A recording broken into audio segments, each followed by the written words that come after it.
Leading Australian physicist Dr. Cathy Foley and accomplished CSIRO engineer Keith Leslie are the minds behind LANDTEM, a device that detects conductive mineral ore deposits by determining the strength of eddy currents induced into buried ore bodies by a magnetic field transmitter located on the surface of the Earth.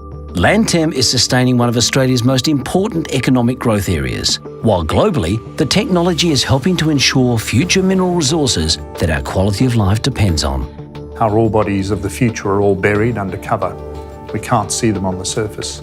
This enables us to see through that cover to find those ore bodies. Before you actually start drilling very expensive holes, you have a much better idea of what's actually down there. Beginning in the 1980s, CSIRO initiated the research program that was eventually led by Dr. Foley and led to the use of new superconducting materials to create a unique squid sensor.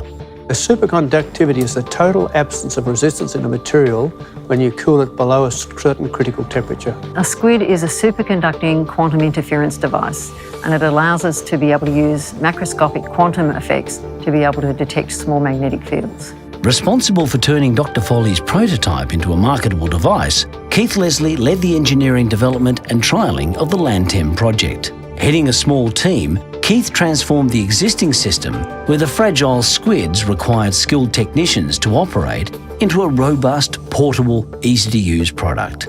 Initial funding from BHP enabled testing of a precursor to LANDTEM in northwest Queensland, where some groundbreaking discoveries were made. Probably the biggest thing for us was when BHP ran the system over their Cannington silver mine, and we were able to demonstrate very clearly that it was two loads present. And as a consequence of our measurements, they were able to put their first borehole right through the centre of their load. In the late 1990s, due to the mining downturn, BHP ended this funding. Determined to continue through to commercialisation stage, Dr. Foley secured alternative funding with Canadian mining company Falconbridge. The first trial of the prototype of LANDTEM was in Raglan in Quebec. It was up in the snow line, so there are no trees there. It was quite a wild environment to be working in. And we took the airborne system that we'd developed for BHP, and we put it in a Woolworths plastic box and took it out into the snow and made our first measurements. For a number of years, Cathy and Keith promoted the potential benefits of using squid sensors for mineral prospecting within the local and international geophysics communities. I met Cathy at a geophysical conference in early 2000, and we spoke about her technology she was developing. She said they were looking for somewhere where they could test it in real life. And I said, we've got the place in Western Australia at Maggie Hayes. The first trial was a failure because we buried the sensors in the red soil. It took us a while to work out the cause for that failure. And once we worked that out, Cathy was very vigorous in getting us back onto that particular site and doing another trial.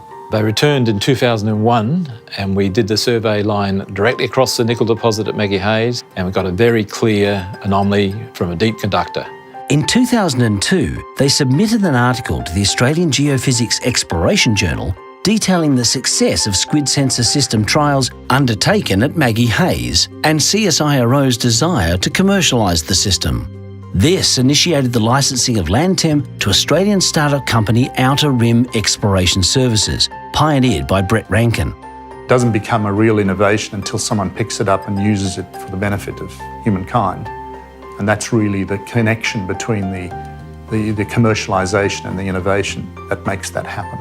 In the past 8 years, another 10 LANDTEM systems have been built and deployed successfully on 4 continents to help unearth mineral deposits worth over $6 billion. The technology is also far less invasive and environmentally damaging than other methods. Over the coming years, LANDTEM will continue to play a major role in the worldwide discovery of new mineral deposits. So our next step is to improve the electronics so that we can get to the inherent sensitivity of the squids. If we can do that, it will enable the survey companies to see deeper. Cathy and Keith's collaboration and commitment to their individual roles in LANDTEM's development are part of a 25-year journey that has made LANDTEM the success it is today. So Cathy is the entrepreneurial type who's out there and out there getting contacts, and she's a great leading light that way. And I'm the engineering type who makes it all happen. Where I'm the person who's always pushing the boundaries and trying to say, let's go for that stretch goal.